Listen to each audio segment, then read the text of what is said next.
అందరికీ స్వాగతం అండి. నేను ఈ మధ్య కథలు చదువుతున్నాను ఎక్కువగా. ఎందుకంటే, మన ఛానల్‌లో ఆదివారం కథ వినిపిస్తాను గదా! దానికోసం కొన్ని కథలు చదవడం, సెలెక్ట్ చేసుకోవడం జరుగుతూ ఉంటుంది. చిన్నతనం నుంచి పుస్తక పఠనం బాగా అలవాటు. పిచ్చిగా చదివేదాన్ని ఒకప్పుడు నవలలు, కథలు. కానీ తర్వాత టైం తక్కువుండడం, అంత సేకరించి చదివే వీలు లేకపోవడం వీటన్నిటి వల్ల తగ్గిపోయింది. మళ్ళీ ఇప్పుడు మొదలైంది. అయితే నేను చెప్పొచ్చేదేమిటంటే, ఈ కథలు చదువుతుంటే ఎక్కువ శాతం ఒక 10 కథలు చదివితే కనీసం 9 కథల్లో పెద్దవాళ్ళైపోయి తల్లిదండ్రులు పిల్లల మీద ఆధారపడడం, వాళ్ళు సరిగ్గా చూడకపోవడం, ఇవే ఎందుకో ఎక్కువ శాతం ఉంటున్నాయి. 7, 8 అవి అలా ఉంటే ఒకటో రెండో తల్లిదండ్రులు పిల్లల్ని ఇబ్బంది పెట్టేవి ఉంటున్నాయి. సమాజం ఇంతలా చెడిందా అని అప్పుడప్పుడు అనిపిస్తూ ఉంటుంది. అవి చదువుతుంటే. ఏదేమైనప్పటికీ నాకొకటి అనిపిస్తూ ఉంటుందండి.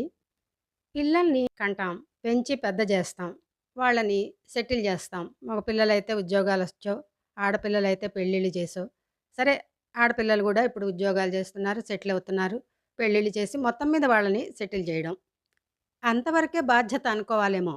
అంతేగాని వాళ్ళు చూడలేదు అనుకుంటే మనని మనం ఒక ప్రశ్న వేసుకోవాలి.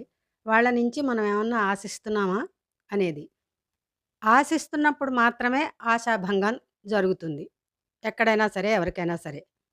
మిమ్మల్ని చిన్నప్పటి నుంచి పెంచాం గాబట్టి, మీ మీద ఖర్చు పెట్టాం గాబట్టి, మీరు మమ్మల్ని చూడాలి, చూడాల్సిందే అనే ఆలోచన పేరెంట్స్‌కుంటే మాత్రం అది 100కి 100 పాళ్ళు జరగడం అనేది కొంతవరకు అసంభవమేనేమో.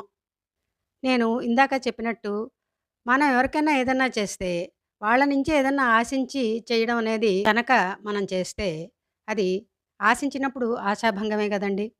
అవతల వాళ్ళు మనం ఆశించినట్టుగా చెయ్యలేదు, లేరు అనుకుందాం.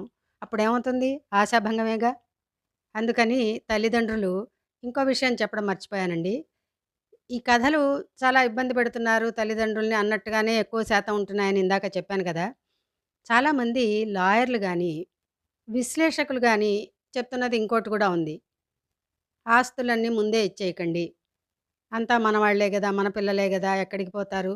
వాళ్ళు మన చేతుల్లో పెరిగిన వాళ్ళే గదా! చాలా సంస్కారంగా ఉంటారు అని తలచి ముందే ఇచ్చేయకండి. ఇబ్బందుల్లో పడతారని చాలా ఘంటాపథంగా లాయర్లు చెప్తూ ఉండడం గూడా మనం చూస్తున్నాం సోషల్ మీడియాలో. సరే అది ఇంకా ఎవరి పర్సనల్ వాళ్ళదే ఒక రకంగా చెప్పాలంటే. నేననేదేమిటంటే మీకిష్టమైతే మీకు సరిపడా ఉన్నప్పుడు ఇస్తే ఇవ్వండి ముందే కొంత. ఇచ్చాం కానీ గదా! అని ఏది ఆశించకండి వాళ్ళ నుంచి మళ్ళీ. అప్పుడేమవుతుందో తెలుసా? మళ్ళీ ఆశాభంగమే. కాబట్టి తల్లిదండ్రుల ఆలోచన మాత్రమే మారాలి అని నాకనిపిస్తూ ఉంటుంది.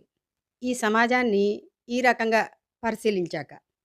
ఈ సందర్భంగా నాకొక మాట గుర్తొస్తూ ఉంటుందండి. ఏమన్నా ఇలాంటివి జీవితాల్లో జరిగేవి చెప్తూ ఉంటే, చాగంటి వారు ఒకసారి వారి ప్రసంగంలో ఒక మాటన్నారు.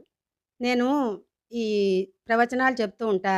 అందులో భాగంగా అనేక మంది గురించి, అనేక మనస్తత్వాలను గురించి, అనేక విషయాలు మాట్లాడుతూ ఉంటాను.